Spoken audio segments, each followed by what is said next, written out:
Magandang umaga mga ka-saucers at eto na nga, panibagong araw, panibagong buhay, panibagong pag-asa para sa ating lahat.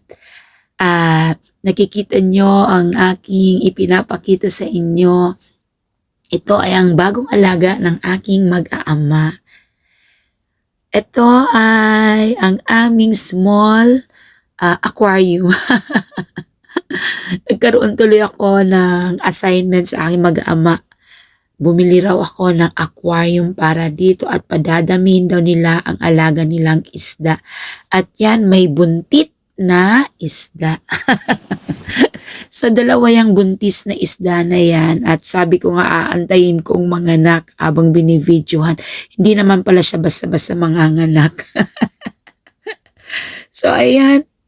Hindi ko alam kung anong pangalan ng isdang ito at ito ay ibinigay sa amin ni Lolo Oking nung kami ay pumunta sa Gen Trias.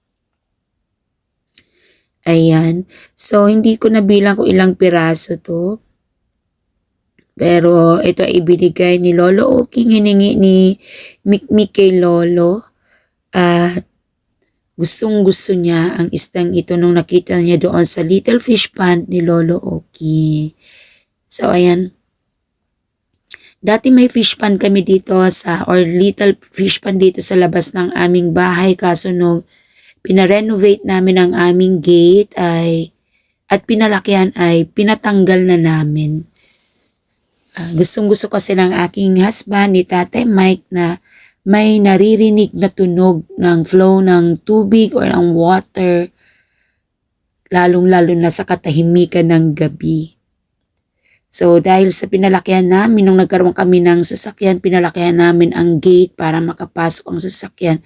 Pinatanggal namin yung aming maliit na fish pond with fountain. Kaya, yun ang nangyari na wala at ang mga alaga namin doon ay goldfish. So, eto ngayon, para magkaroon ulit kami ng maliit na aquarium, mag-uumpisa kami dito sa pag-aalaga ng isang galing kay Lolo Oki. So, ayan, tuwang-tuwa ang aming little Mikmik, si Kuya Mikel at si Tatay dahil meron siya nito. Anyway, talaga nung binata pa naman si Tatay ay talagang may mga aquarium na siya at may alaga na siyang mga isda. So, ngayon mag-uumpisa ulit kaming mag-alaga ng isda at dito kami mag-uumpisa sa ilang pirasong ito na binigay ni Lolo Oking. Thank you, Lolo Oking. Napakaganda po kasi may ganito sa loob ng bahay. Hindi ko alam kung ano ang magandang hatid nito, pero para sa amin, stress reliever ito. Ayan, lalong-lalo na sa mga bata, para maiwasan nilang gumamit ng gadgets or ng telepono. Kasi dito na nakatutok si Mikmik kagabi. Sana tuloy-tuloy na. Tinanggalan ni Tatay ng telepono si Mikmik kasi yun.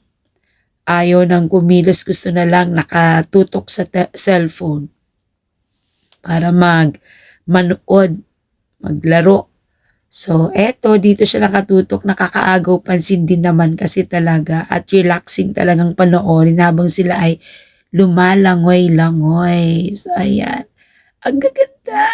Ang liliit nila, hindi sila lumalaki. Ito yung mga inaalagang isda na hindi lumalaki. At yung itong lily na to, hindi ko alam kung anong pangalan nito. Lily na to. Lily. Basta alam ko lily yan. Totoo po siya. Ayan. So, ang ganda. Ang ganda nilang pagmasdan. Ang ganda nilang panoorin.